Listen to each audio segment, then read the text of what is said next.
시간에는 권호범 목사님께서 믿음으로 사는 자라는 제목으로 말씀을 전하실 때 큰 은혜 받으시기 바랍니다. 할렐루야, 인사드리겠습니다. 저는 옥년동에서 영산순부교회를 담임하는 권호범 목사입니다.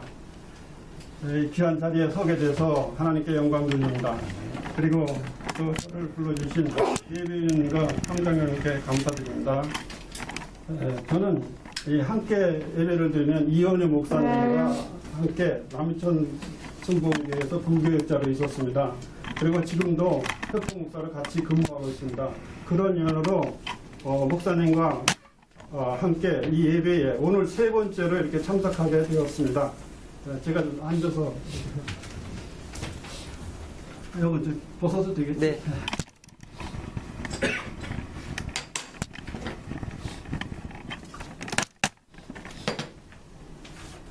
이 년 전에 제가 처음 여기 왔을 때 황 대표님께서 책을 4권을 선물해 주셨습니다. 그래서 황 대표님께서 국가와 교회를 위해서 큰일을 행하시는 것은 잘 알고 있습니다만 그 책을 통해서 또 그동안 그렇게 준비하신 대로 흔들림 없이 이렇게 비전을 이루시는 걸 보고 큰 감명을 받고 많은 은혜를 받았습니다. 그런데 지금 이 시기를 보면은 이사야 60장 2절에 보면은 보라 어둠이 땅을 덮을 것이며 캄캄함이 만민을 가리우겠느냐 여호와께서 네 위에 임하시리라 이런 말씀이 있습니다. 코로나가 덮친 이 세상을 향해서 하나님이 말씀하시는 것 같습니다. 이때에는 정말로 일어나라 빛을 발하라 이 하나님의 말씀이 우리에게 들려져야 되고 그대로 일어나서 모두 빛과 소금의 역할을 잘 감당해야 되겠습니다. 아멘. 저는 직장 생활과 사업을 하다가 늦게 이렇게 부름을 받고 목사가 되었습니다. 직장 생활도 한양그룹이 중동 투수를 넣을 때 입사를 해서 국내에서 최고의 대우를 받으면서 승승장구를 했습니다. 그런데 법정관리가 들어가는 바람에 제가 사직을 하고 나와서 사업을 했는데 이 사업도 굉장히 잘 됐습니다. 전국에서 수위를 다툴 정도로 잘 되다가 뉴코아 그룹에 부도가 나기 전에 1년 전에 납품을 하고 거기에 들어갔다가 뉴코가 부도가 나는 바람에 회사도 같이 연쇄부도를 맞고 말았습니다. 그래서 제가 그 사업 경험이 없기 때문에 그 부도에 대처하지 못해서 모든 것을 다 포기각서를 써주다 보니까 사업을 계속할 근거가 없고 당자숙제 부도 문제만 남은 그런 상태가 되어서 정말 벼랑 끝에 몰려 있었습니다. 근데 제가 소문을 듣고 오살리 기도하는 데를 한번 이제 가보자 그래서 오살리 기도하는 데를 한번 구경 삼아 갔습니다. 갔다가 그곳에서 어떤 사람을 만났는데 여기서 금식 기도를 해야 되고 금식 기도를 하면 하나님을 만나면 다시 살 길을 열어주신다. 그러니까 금식 기도를 하고 내려가라. 그래서 제가 거기서 금식 기도를 했습니다. 근데 금식 기도 중에 어느 날 그 경비원이 새벽 1시에 자는 저를 갖다가 깨워서 파주경찰서 형사대에게 저를 인계했습니다. 그래서 그때 당시 그 상황은 좀 황당하고 지금 생각해도 너무 이제 황당합니다. 어떻게 그 기도원에 있는 사람을 붙잡아서 이렇게 남겨놔 그러는데 저는 부도가 났지만은 기소중지자라는 사실을 모르고 있었습니다. 당자숙배를 해소해서 경찰에 신고를 해야 된다는 건 알고 있었는데 그런 상황에서 제가 경찰에 아무 대책 없이 붙잡혔기 때문에 구치소에 수감이 되어서 재판을 받게 되었습니다. 그래서 지금 오늘 믿음으로 사는 자 이런 제목으로 말씀을 준비하다가 그때에 구치소에서 일어난 한 사건을 간증 삼아 말씀드리고자 해서 이 말씀을 드립니다. 제가 이제 그런 구치소나 감옥에 되거나 저는 범죄자나 이런 거를 그동안 살면서 본 적이 없어요. 저는 그렇게 어떻게 보면은 평탄하게 살았는데 그 두려움 속에 그 구치소에 들어갔습니다. 근데 구치소에 이렇게 경제사범들을 이렇게 모아놓은 방이 있습니다. 근데 복도에 이렇게 내다보니까 쇠사슬에 묶인 사람이 이렇게 걸어가는 거예요. 드륵드륵 거면서 소리를 오래오래 지르면서 가고 또 사람들이 다 구경을 하니까 그냥 막 충돌이 일어나고 그냥 소란이 일어나는 것입니다. 그래서 이제 그 옆 사람한테 물어보고 저 사람이 무슨 사람이냐 그러니까 무슨 지식을 하다가 이렇게 붙잡아 들어갔는데 정가가 14범이라고 이렇게 말하는 것이었습니다. 근데 저한테 특별히 이건 고르범 씨하고 같은 고향 사람이고 같은 학교를 다녔다고 그렇게 소문이 있다. 그래서 모든 사람이 그 사람에 대해 다 알고 있는 것입니다. 그렇게 알고 있었는데 이제 제가 오살리 기도원에서 붙잡혀 갔기 때문에 이제 성경에 대해서 한번 읽어보자 그래서 아무것도 모르지만 신약 성경을 제가 처음으로 한 20일간에 거쳐서 일독을 해서 마지막 요한계시록에 새 하늘과 새 땅이 나오고 이제 12대문에 그 보석 같은 갑자기 그 문이 열리면서 고르범 보따리 싸라고 그래서 깜짝 놀랐습니다.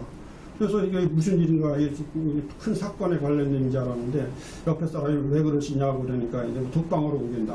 그래서 이제 근데 사람들이 어떻게 저보고 어떤 백으로 거길 가게 되느냐고 자꾸 물어요. 그래서 저는 이게 뭐 전 모르니까 그래서 가보니까 그 고위층 공무원 한 분하고 기자하고 두 분이 있는데 저까지 해서 세 명이 이제 그 한 방에 독방에다가 이제 있어서 거기는 좀 자유스럽다고 이렇게 하고 특별한 사람만 그렇게 하는 것 같았습니다. 이제 저는 거기다 차출이 돼서 간 것 같습니다. 그런데 그 옆방에 그 사람이 있는 것입니다. 근데 뭐 이렇게 가니까 소리 고래고래 지르고 문을 막 두드리고 겨루감 부르고 뭐 이런 크다는 굵은 쇠사슬에 묶여 있으니까 드럭드럭 소리 나고 그러니까 잠도 못 자고 참 곤란했습니다. 근데 그 사람하고 우리 세 사람하고는 같이 운동을 할게 이런 운동을 할 수 있는데 데리고 나가서 운동을 시켰습니다. 그러니까 우리하고는 충돌을 안 했습니다. 그 사람이 우리가 좀 특별한 사람이니까 우리하고는 충돌을 안 하고 욕도 안 하고 옆에 구석에 이렇게 서서 우리 운동하는 걸 바라봤습니다.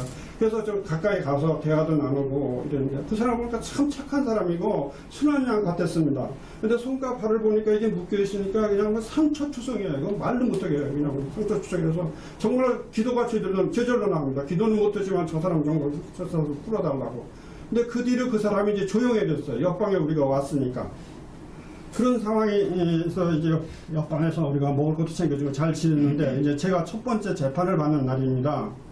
근데 제 재판부가 5단도 판사라는데 그 소문이 주위에서 이렇게 얘기를 해줘요. 이 5단도 판사님은 의정부에서 무슨 사건이 연루되어서 인천지방으로 왔는데 이 사람한테 걸리면은 뭐 완전히 뭐 선처도 없고 그냥 가중처벌 내고 그러니까 무시무시한 판사니까 다른 사람들은 다 기피 신청을 해서 그 제가 알던 사람은 다 이제 변호사를 통해서 다 이제 기피 신청을 하는 것입니다. 그래서 저도 빨리 나가서 바깥에 얘기해서 빨리 바꾸라는 것입니다. 그러니까 얼마나 두려움이 많겠어요. 재판이라는 걸 모르는 사람이 이건 뭐 3년 5년 막 두드려 맞겠구나 해갖고 그랬는데 새벽 4시에 이렇게 잠이 깼습니다. 두려운 생각에 이제 오늘 처음으로 나가는 날인데 그래서 이제 하나님 허그를 이제 이렇게 들어오는데 옆방에서 그러더니 한 사람이 그 사람 일어나는 소리가 들려요. 그러더니 저 높은 곳을 향하여 나아갑니다. 그 찬양을 아주 은은하게 그냥 아주 일어나서 벌써 불러주는 거예요. 그래서 저한테 귀에다 대고 불러주는 것 같았습니다. 그리고 제가 그 나갈 때까지 1시간 반 동안 계속 조용하게 찬양을 불러주는 것입니다. 그래서 저는 이거 하나님이 저를 위로하기 위해서 공포에 쌓였으니까 이렇게 찬양을 불러주는구나. 그 많은 수천 명 있어도 찬양할 수 있는 사람은 그 사람이에요. 그 사람은 그 사람 마음대로 찬양하고 노래 부르고 마음대로 할 수 있는 사람인데 그렇게 조용히 그렇게 저의 찬양을 불러주는 것이었습니다. 그래서 제가 실제로 그때 재판을 가보니까 그 재판장님이 아주 그렇게 무서운 분이 아니라 인자한 분이었습니다. 저를 딱하게 여기시고 여러 가지로 뭐 이렇게 연장을 해서 어떻게든지 좀 회수를 해와라. 그리고 뭐 저희 집사람이 왔는데 집사람이 일어나서 좀 바깥 사정을 좀 얘기해달라 하면서 여러 가지로 저를 안타깝게 얘기해서 못 내보내줘서 안타까운 그런 분이었습니다. 그래서 그때 당시 그분한테 뭐 이렇게 최소형을 받았었습니다. 그때 1심에서는. 근데 저와 같이 있는 고위층 그 공무원 누구라고 말하면 알 수도 있어서 말씀 못 드리는데 그분도 예수를 안 믿는 사람입니다. 그런데 출정을 하게 되니까 두려운 생각이 있는지 그 사람을 불러서 기도를 해달라고 그러는 거예요. 그래서 그러니까 화장실과 화장실 그 독방 사이에 틈이 있는데 그 사람하고 기도해달라고 나 지금 나가니까 그 사람 기도를 했는데 기도를 엄청나게 잘해주는 거예요. 그 사람을 위해서 그 공무원을 위해서. 그래서 가만히 보니까 그 사람은 기도도 잘하고 찬양도 잘하고 성경에 대해서 또 모르는 게 없는 이런 사람이었었어요. 그래서 우리가 있는데 그래서 아주 저도 기도를 해보려니까 정말 이것도 착고로 다 풀어졌어요. 근데 제가 재판이 길어지니까 거기서 제가 자원을 해서 그 일을 나갔습니다. 그래서 그 들어가고 나가는 사람들의 소지품 검사하고 또 나눠주고 또 사무도 보고 정리도 하고 이런 그 교도관 보조 일을 제가 했습니다. 근데 어느 날 보니까 그 사람이 교도소로 떠나게 되는 거예요. 그러니까 저는 또 오래간만에 또 몇 달 한 전을 못 보다가 보니까 이제 반가워서 잘 가라고 인사를 하려고 하는데 완전 딴 사람이 된 거예요. 그냥 죄인이 그냥 뭐 교도소 끌려가는 그런 상황이 거예요. 그래서 참 이상하다. 그 사람이 저렇게 변할 수 있는가 이러면서 그래서 좀 이렇게 의아하다고 이렇게 생각을 했습니다. 그리고 제가 다시 나와서 오살리 기도원에 가서 응답을 받았습니다. 성령세를 받고 응답을 받고 완전히 뒤집어져서 내려와서 인천 순복음교회에서 예배를 드리는데 박종선 목사님이라고 생각이 드는데 거라사 광인 마가복음 5장의 거라사 광인에 대한 이 설교 말씀을 하시다가 내가 돼지 2,000마리를 죽여서까지 너를 구원하지 않았느냐. 지금 현 시세로 가지면 그때 당시 IMF 당시 6억이다. 6억이 무슨 아깝냐. 내 직장에 뭐 다 뺏겨서라도 너 한 사람 똑바로 세우고 올바르게 신앙생활하고 하나님의 구원을 받지 않았느냐 하는데 깜짝 놀랐어요. 6억이라는 돈도 깜짝 놀랐어요. 제가 가만히 생각을 해봤어요. 제가 직장생활에서 버는 돈 내서 아파트, 뭐 단독주택, 또 집사람, 뭐 교편자원, 그 모든 거 다 차압당하고 다 하니까 6억 정도 들여서 제가 사람 됐다. 이렇게 얘기를 하고 있는데 6억이라는 말을 제시해서 깜짝 놀랐습니다. 그러다가 이 사람 사건이 생각이 났습니다. 거라사 광인. 그 사람 광인하고 똑같아요. 이게 뭐 쇠사슬에 묶여있고 아무도 그를 제어하지 못하고 가만히 생각하니까 무덤이라 그랬지만 지금 무덤 구치소가 감옥이 무덤이에요. 무덤가에 그 사람 이 광인 그 사람이었구나. 근데 마태복음 8장에 보면 광인 두 사람이에요. 한 사람이 아니고 두 사람에서 나도 광인이었구나. 그 사람도 광인이고 나도 광인이고 그 광인인데 그 사람은 결국은 죄의 길로 다시 갔지만 나는 일어나서 빛 가운데로 정말로 그 구치소에 있다가 제가 나오는 그 가석방 통보를 받은 날입니다. 제가 이렇게 잠에서 깨려고 그랬는데 귀에서 어디 큰 무슨 공개홀 같은데 박수 소리, 기립박수 소리가 막 귀에서 양쪽 스틸을 막 들리는 거예요. 그랬더니 어떤 여성 목소리로 참 잘했어요 하는 소리가 들리면서 깼는데도 그냥 그 소리가 계속 들리는 거예요. 이게 뭐지? 이래갖고서 이제 그랬는데 이게 무슨 좋은 일이 있으려나 그런데 그날 내일 나간다 가석방에 대해서 해서 저는 나왔습니다. 그래서 이 거라사 광인 이거에 대해서 이게 정말 저였구나 이런 것을 깨닫게 되었습니다.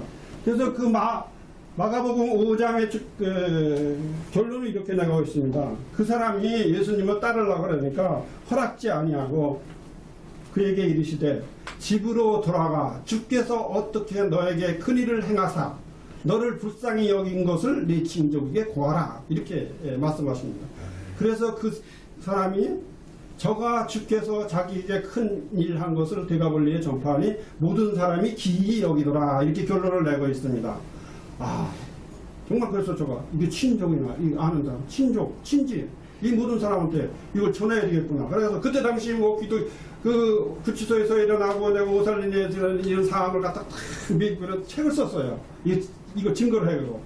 그래서 이거 전해야 되겠다. 책을 내야 되겠다는데 사실은 그게 누가 받아주지 않죠. 그때 당시에 무슨 감옥 갔다 와서 뭔 일이 있고 그리고 어느 시기에 제가 또 세상 여러분도 잘 아시겠지만은 감옥 갔다 은혜 받았다는 사람들은 다 거짓말이에요.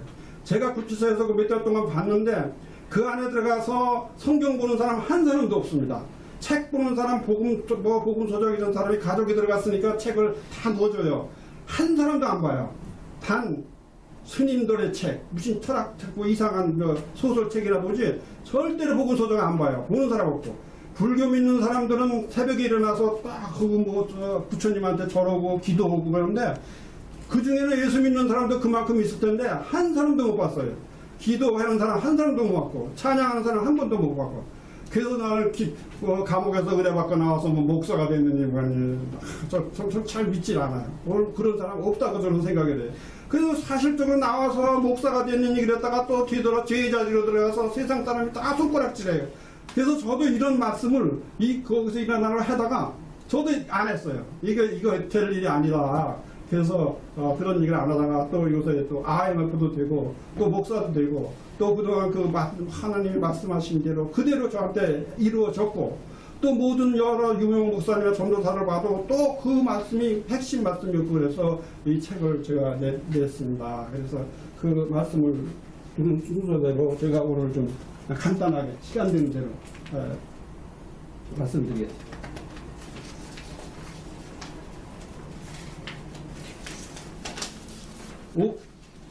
오살리 기도원에서 이제 모든 것을 정말로 응답을 받으려고 그랬는데 응답도 안 되고 하나님은 어디 계신지 음성도 오고 그래서 그랬는데 어느 날은 정말 모든 것을 다 정말 위해서 기도를 하고 잘못된 사람 용서할 사람 용서하고 이제 정말 이게 응답도 받고 무엇인가 이런 생각을 했는데 하나님 음성이 들려요. 내가 너를 위해서 이 예배를 준비했다. 모든 것은 너를 위해서 예배가 이제 진행될 것이다. 응답을 줄 것이다. 그것이다.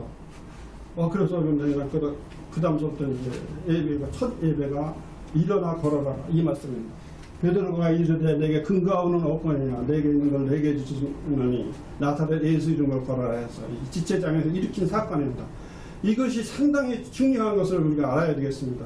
이것은 이 사건은 사도행전의 첫 기적 사건이지만은 이것은 복음의 시발점이고 구원의 시발점이고 이건 모든 교회의 시발점이 되는 아주 중요한 사건입니다. 지체장애인 그 사람은 정말로 예수를 믿든지 구원을 받았든지 아주 모르든지 무엇을 얻을까 이렇게 정말 바라보고 있는 지체장애인 같은 영적 장애인이라는 것을 우리가 알아야 되겠습니다. 그래서 이런 정말 주님의 인재 안으로 들어가지 못하는 이런 사람들은 베드로와 요한같이 성령 세례받고 성령 충만 받아서 이런 사람을 일으켜줄 사람이 되어야 됩니다. 그래서 누구나 우리도 마찬가지로 누군가가 우리를 일으켜 세워줘서 구원받고 이렇게 능력의 사람이 되고 이런 모든 사명을 잘 감당하는 줄 믿습니다. 그래서 우리는 이 일어나 말씀을 우리는 항상 들려줘야 되겠습니다. 사역의 현장이나 무슨 비전을 이루기 위해서 어떤 것을 하다가 지쳐서 쓰러질 수 있습니다. 여호수아에게 말했습니다. 여호수아가 하나님께 여호수아에게 어찌하여 엎드려있냐 일어나라. 일어나야 되겠습니다. 요나에게도 해서 일어나 니네를 구원하라고 2번이나 말씀하시는 것을 볼 수가 있습니다. 일어날 때 역사가 일어나는 것을 우리가 알아야 되겠습니다. 예수님도 일어나 내 자리를 잃고 걸어가라. 일어나서 함께 가자. 십자가의 길도 함께 가자. 일어날 때 역사가 일어나는 거다. 죽은 자 가운데서 일어나라. 하여튼 일어나야 때 역사가 일어나는 것입니다. 제가 성경에서 찾아보니까 365번에 일어나라는 거 명령을 하십니다. 그래서 어떠한 상황에 좌절할 때도 일어나라 이 말씀은 우리가 드러나야 될 것입니다. 모든 아픈 사람도 정말로 일어나라 주님이 일어나라 이런 말씀으로 일어난 사람도 있고 여러 가지 사례도 많습니다. 항상 우리는 일어나라 이 말씀이 들려져요. 죽음의 순간까지도 일어나라 이 말씀이 드러나야 주님과 함께 천국잔치에 찬양할 수 있는 거 아니겠습니까? 그 두 번째는 성령 충만을 받고 성령 세례를 받으라는 말씀을 받았습니다. 그 시간에 저도 성령 세례를 받았습니다. 정말 일어나라 성령 못 받은 사람 일어나라 할 때 과감하게 일어나서 정말로 그 사람이 기도해 줄 때 성령 세례를 받았습니다. 술 취하지 말라 이는 방탕한 거죠. 오직 성령 충만함을 받으라. 우리는 예수 믿을 때 구원을 받을 때 성령은 누구나 다 받았습니다. 성령은 받았는데 이 성령 충만하는 것은 매번 충만해야 되는 거예요. 내가 충만한다고 해서 되는 것이 아니라 성령 충만을 항상 구해서 성령 충만 때를 매번 이루어야 되겠습니다. 성령 세례는 1년에 단 해번 생애에 단 한 번 정말로 주님이 타치하는 그 순간이 있습니다. 그런데 그것은 사람마다 체험하는 것이 다르기 때문에 이렇다 저렇다 할 수가 없습니다.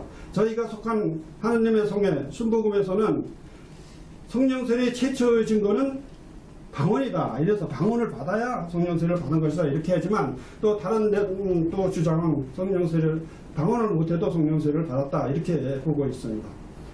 어쨌든 성령 충만 받아야 성령의 은사가 나타나고 성령의 은사가 나타나야 성령의 열매가 나타나기 때문에 우리는 항상 성령 충만을 구해야 되겠습니다. 그리고 성령 충만을 받았고 성령이 운행하시는 된다는 것입니다. 세 번째가 하나님하고 그리고 나아야 되는 그 정체성을 알아야 됩니다. 창세기 1장 1, 2, 3절입니다. 정말로 성경을 알려면 창세기 1장은 반드시 알아야 됩니다. 그 중에서도 또 너무 복잡하다고 창세기 1, 2, 3장을 알아야 돼요. 1, 2, 3절을 꼭 알아야 됩니다. 창세기 1장은 태초에 하나님이 천지를 창조하시느라, 태초 천지가 시작할 때에 시간이 시작하더니 삼일체 하나님이, 창조주 하나님이 천지를 무에서 유로 창조를 했습니다. 그 상태가 땅이 혼돈하고 공허하며 흑암의 깊음이 있다는, 혼돈하고 흑암의 깊음인데 하나님의 신이 운행하시니라. 운행한다는 것을 우리가 정확하게 알아야 돼요. 운행한다는 것이 그 메라트라는 그 히브리어서로 보면 암탉이 알을 품고 있는 상태. 암탉이 알을 품고 있어서 가만히 있는 게 아니라 알을 이렇게 굴리고 있는 상태라는 거예요. 새 생명이에요.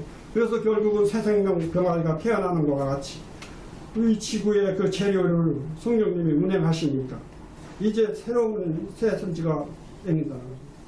그래서 성령이 운행하시면 빛이 있으라 하시면 빛이 있었고 그 빛이 하나님의 빛에 좋았다.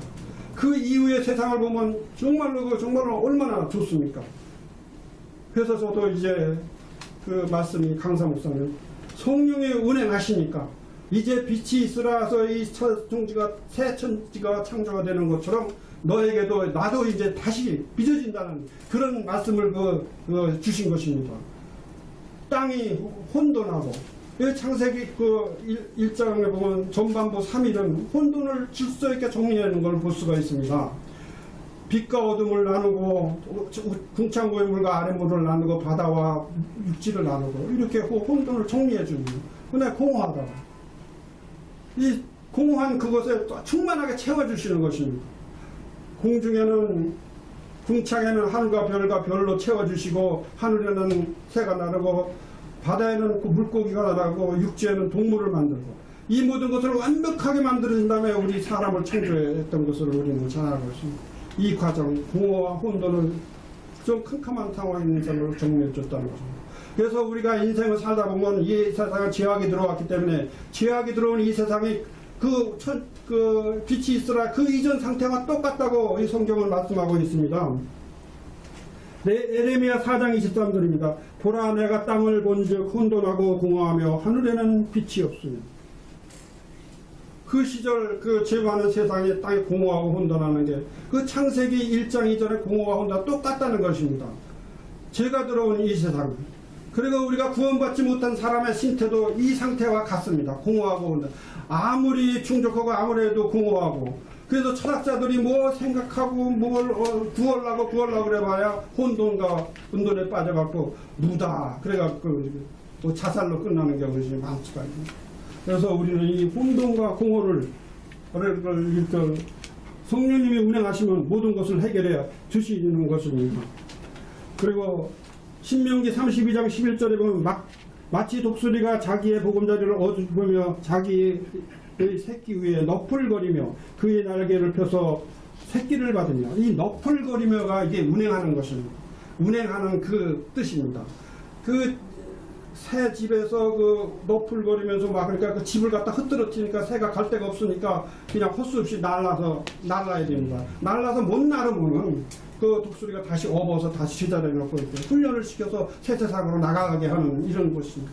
그래서 우리는 항상 우리가 삶 속에서 흑암에 쌓일 때가 있습니다. 그럴 때는 정말 성령님 운행하여 주옵소서. 성령님이 운행하시다. 성령님이 없는 것 같지만 성령님은 여전히 운행하시는 걸 알 때 우리는 좌절하지 않고 일어설 수 있습니다. 그래서 하나님 그리고 나. 그래서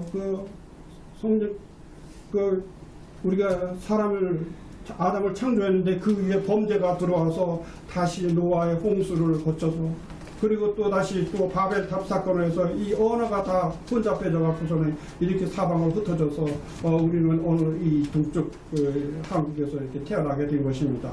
그렇기 때문에 정말로 그 성령 세례 받을 때 방언이 터진다는 것이 그때 당시 바벨 탑에 그 언어가 혼잡됐던 것이 다시 좋은 방언으로 이렇게 돌려준다, 이런 뜻도 있는 것입니다. 그래서 이 창세기 1장 1에서 3절만 알아보면 하나님, 성령님, 그 빛이 있으라 하실 때 그 빛으로, 예수님은 빛으로 오셨습니다. 빛으로 오신 예수님.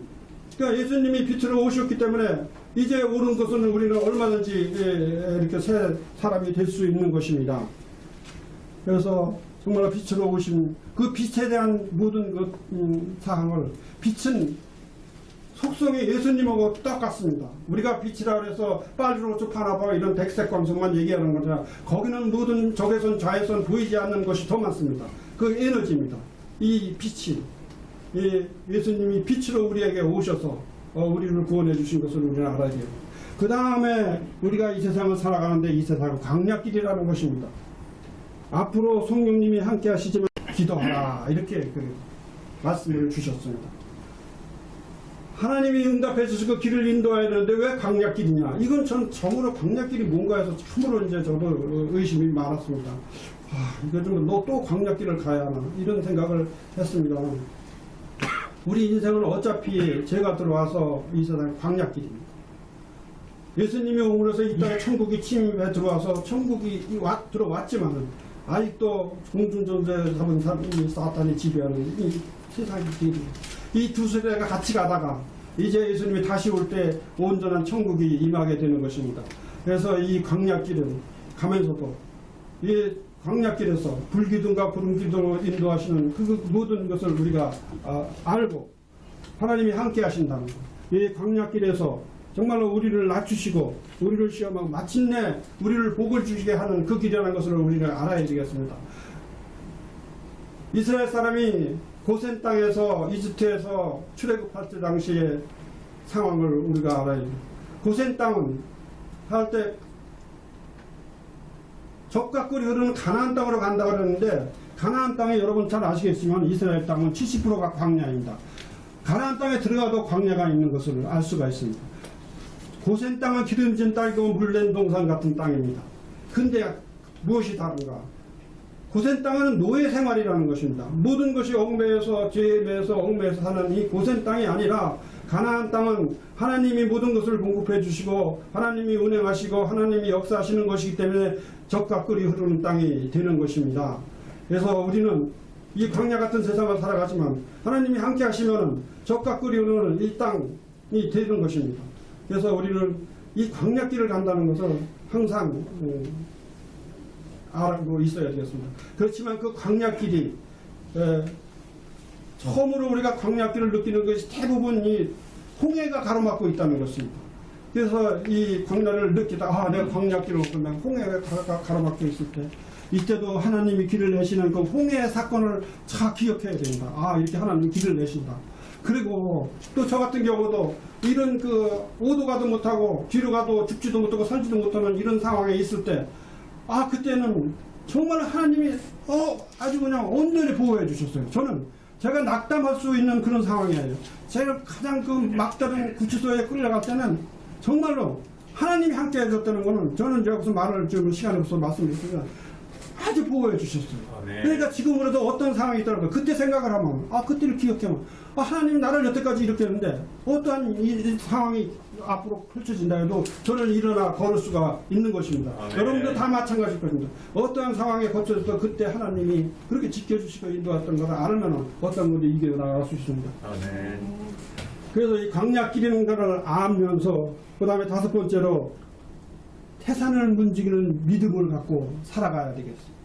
그 예수님이 오늘 본문의 말씀대로 십자가의 길을 가시기 전에 그 첫날 그 제자들에게 이 믿음에 대해서 실제로 가르쳐 준 것인 겁니다. 아주 실물로. 그 무화과 나무를 저지하는데 무화과 나무가 뿌리채 말랐습니다.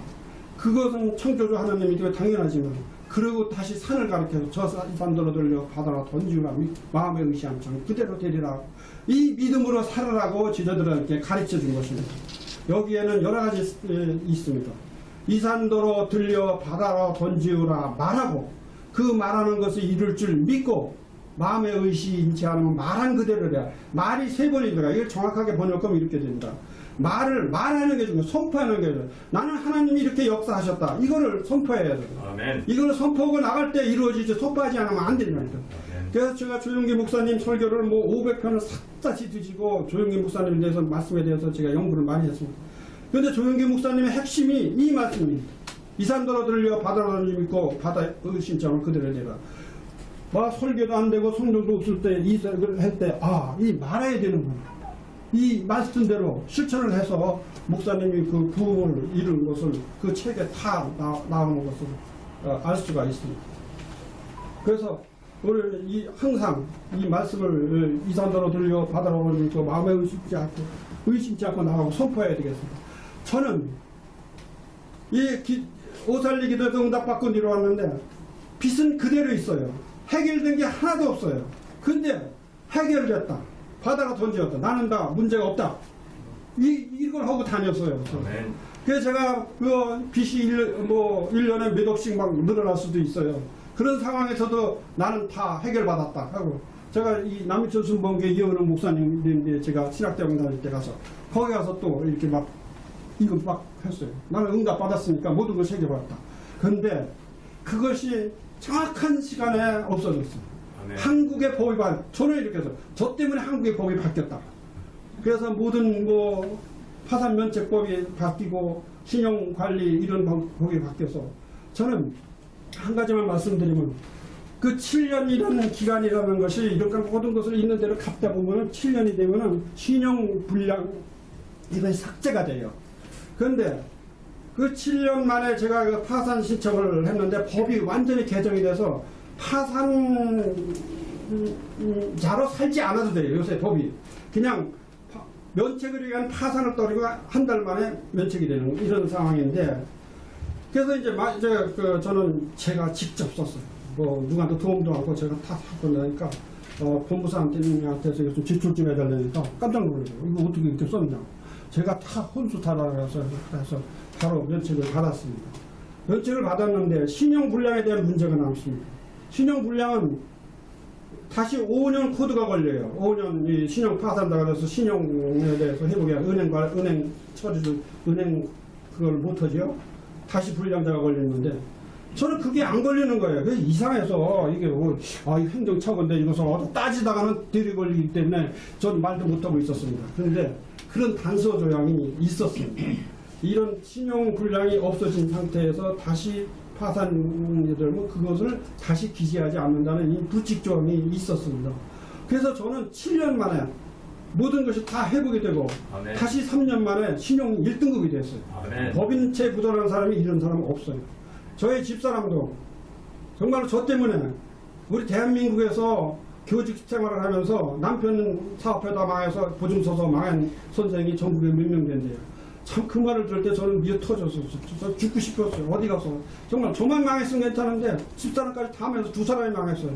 근데 그것도 다 때가 되니까 다 해결되고, 그래서 모든 것이 다 정말 저희 집사람은 40년 봉직해서 대통령 훈장도 받고 또 부총리 표창도 받고 이렇게 온전하게 정말 그 교직이 위태위태했어요. 제가 막 카드도 막 쓰고 그래갖고 그런데 그렇게 회복시켜 주셨고, 그리고 지금 집사람도 지금 연수구에서 여러 가지 봉사활동, 봉사강소를 여러 가지 봉사활동을 잘 감당하고 있습니다. 모든 것이 저는 이 말로 선포하고 나아갈 때 이 모든 것이 일어난다고 믿습니다. 이 믿음이, 이것이 믿음에 실제하는 것입니다. 그리고 조용기 목사님의 4차원의 영성이라고 해서 그 조용기 목사님 신학을 전파하는데 그 4차원 영성이 말, 꿈, 믿음, 이것이 다 그 4차원의 영성의 그 핵심이 제가 아까 말씀드린 창세기 1장 2절입니다. 성령님이 운행하실 때, 그 성령님이 운행하시는 걸 움직이는 것이 뭐냐? 말을 해야 된다. 말로 선포를 해야 된다. 꿈을 꿔야 되고, 믿음이 있어야 돼요. 그래서 우리가 이 4차원의 영성, 그리고 생각을 해야 돼요. 예수님의 생각. 예수를 깊이 생각하라고 했습니다. 그래서 이런 하나님의 말씀을 주시고 이 믿음으로 나갈 때 어떤 상황도 극복하고 또 주님의 모든 사명도 잘 감당될 수 있음을 믿습니다. 믿음을 선포한다면 믿음이 그대로 이루어지고 모든 결과가 풀어진다는 것입니다. 제가 책을 갖고 왔습니다. 그래서 저는 한 파트를 말아서 좀 기초적으로 말씀을 드리려다가 종합적으로 제가 여기는 또 법조에 있는 것 같아서 제가 구치소의 얘기를 오늘 제가 처음으로 여기 와서 그 강의, 권하사 강의 얘기를 말씀을 간증을 했습니다. 그래서 어떤 상황이라도 요 5가지를 알면은 어떤 사람도 일어나 볼 수 있고 정말로 이 세상을 승리의 삶으로 살아갈 수 있다고 저는 생각을 해서 이 말씀을 전해드리겠습니다. 기도하겠습니다. 할렐루야. 하나님 아버지, 우리 하나님 말씀 충만 성령 충만 받아서 이 위기의 시기에 일어나 이 사회의 빛과 소금의 역할을 감당할 수 있도록 인도하여 주옵소서. 역사하여 주옵소서. 태산을 움직이는 믿음으로 승리할 수 있도록 성령님 운행하여 주옵소서. 우리 황인봉도 사업장을 축복하여 주옵시고 또 이 예배를 공동체를 축복하여 주셔서 모든 비전을 이뤄서 하나님의 영광 돌리게 하여 주시옵소서. 예수님의 이름으로 기도드렸사옵나이다.